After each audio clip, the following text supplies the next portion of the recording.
ආයිබෝන් යාළුවනේ දැන් මේ ඇවිල්ලා තින්නේ රත්නපුර දිස්ත්‍රික්කයේ කී බලාපොරොත්තු වෙන ප්‍රදේශයටයි. ප්‍රදේශයේ මහපලාන කියන ගමේ තමයි අපි අද ඇවිල්ලා තින්නේ.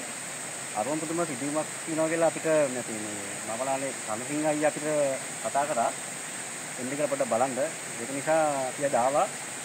අත්තුම කියනවා නම් මේක මේ අර පිටුලක් ඇහි නගින් නැතිව මේ පිටුල් මේ නැතිමත් තමයි මෙතන සිද්ධ වෙලා. ඉතින් අපි මේ රණසිංහ අයියා මෙතන ඉන්නවා. අපි පොඩ්ඩක් කියන විස්තර පොඩ්ඩක් අහලා බලමු.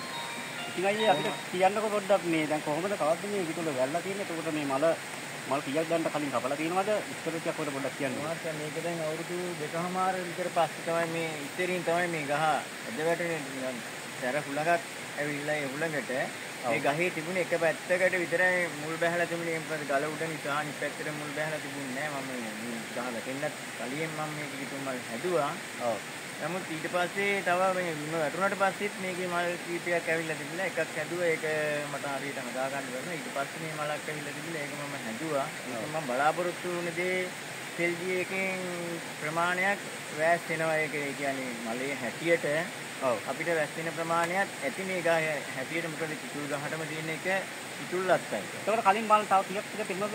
මේකේ මම හදනකොට මේ එක මලක් අත්තරප එකක් තියෙනවා. භාගයක් කපලා ඉවරලා. අනිත් දෙකක් ඉපුරු හදා ගන්න බැරුව. ඒ වගේ තමයි තියෙන්නේ.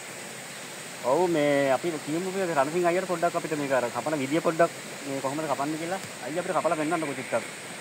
මේක කොහොමද කියලා. අපි නඩගෙන ආපු තියෙන්නේ මේ විදිහට. ඔව්. මේ පිටුන් මලෙන් එන කඳුල පොඩ්ඩක් මේ මගේ සම්ප්‍රදායක් විදිහට මම මේ පිටියේ ගානවා. ඔව්. ගාලා ඉවරලා මේ ආකාරයෙන් අපි මල කපා ගන්නවා.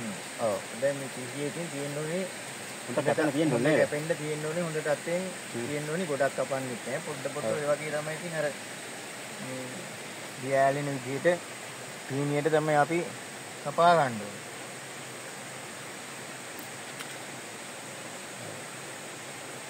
ඔව් මේ දැන් අපි කියමු අපි රණසිංහ අයියට පොඩ්ඩක් මේ රණසිංහ අයියා අපිට වෙයිද පොඩ්ඩක් මේකෙන් අපිට පොඩ්ඩක් ඉස්ලක් වගේ දීලා පොඩ්ඩක් බලන්න පොඩ්ඩක්. ඔයාලට බලන්න පුළුවන්. දීලා බලමු අපි ටික. ඔව්. කොහොමද කියලා මේ පෙනේ පොඩ්ඩක් අරුම පුදුම හිතීමක් නිසා අපිට පොඩ්ඩ ආසාවක් තියෙනවා මේ චිතුරසා පොඩ්ඩක් පානය කරලා බලන්න.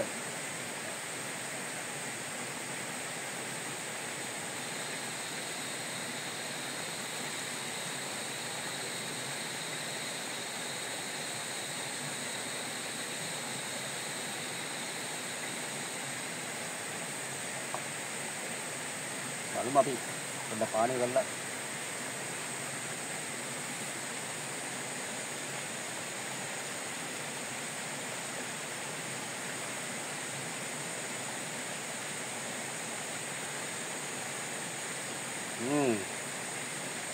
එළියට පානයක්. ඇත්තම කියනවා නම් මේ ගොඩක්ම මේ මිනිස්සු සමහරක් විට මේවා ප්‍රතික්ෂේප කරයි. මේකට බය ප්‍රතික්ෂේප කරන ඕන දේවල් නෙමෙයි ඇත්තටම. ඉතින් මේ දේ අදාරින් නැතුව මම කියන්නේ කරන අයට මේ වගේ දේ අදාර නොහැර ප්‍රයෝජනයක් ගන්න කියන එකයි අත්දැක බලන්න කියලා තමයි මම ඉතින් කියන්නේ. හරියයිද නොයයිද හරියයි කියලා අපිට කියන්න බෑ. මේ මොකද ගහෙන් මලෙන් එන දේවල් වීඩියෝ ඉතින් වගේ දෙන දේවල්. ඉතින් ඒක තමන් බලන්න ඕනේ උනන්දු වෙලා මේකෙන් පුළුවන් ප්‍රයෝජනයක් ගන්න. රණසිංහ අයියා අර හකුරු වගේ ඒ වගේ පැණි ඒවා හදනවා වගේ නේ. ඔව් පැණි හදනවා. පැණි හකුරු හදනවා. මේකෙන් තෙල්දිය වැඩි නැති නිසා ඉතින් මේ රා පොඩ්ඩක් දාලා තියෙන්නේ. ඉතින් බලාපොරොත්තු වෙන්නේ නැහැ මෙච්චර දුරට මේ වගේ දෙයක් කරගන්න මෙච්චර පුළුවන් වෙයි කියලා. ඉතින් ඇත්තටම මේ ගොඩක් ඉස්සුවේ අපි රණසිංහ අයියට අපිට ගොඩක් ඉස්සරයක් කිව්වා. මොකද අහමු තිබීමක් මේක. මේ අපි එහෙනම් අදට සමු ගන්නවා. මේ ඊට පස්සේ මේ රණසිංහ අයියා මොකද්ද මේකට කරන්නේ? අපි දැන් වහනවා නේද? දැන් වහනවා. වැස්සට සිගී කියන හේතුව තමයි. ඔව් වහලා ඉවරලා පස්සිට යනවා නැත්නම් වැස්සට කෙලිනවා ගොඩක් දුරට.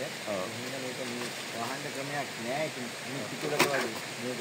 ඔව්. වැටෙන නිසා මෙතන වතුර නෑනේ කොළපද්දේකින් වහලා. ඔව්. මේ විදිහට තියෙනවා කියන්නේ. ඒක ගොඩක්ම ස්තුතියි අපිට මේ වගේ දෙයක් අපිට එන්න කියලා මේ වගේ දෙන්නුවටත්. ඔව් එසේනම් මේ අපි අද සමු ගන්නවා. මේ යලි දවසක මේ වගේ වීඩියෝකින් අපි හමු වෙමු. එහෙනම් ජය වේවා.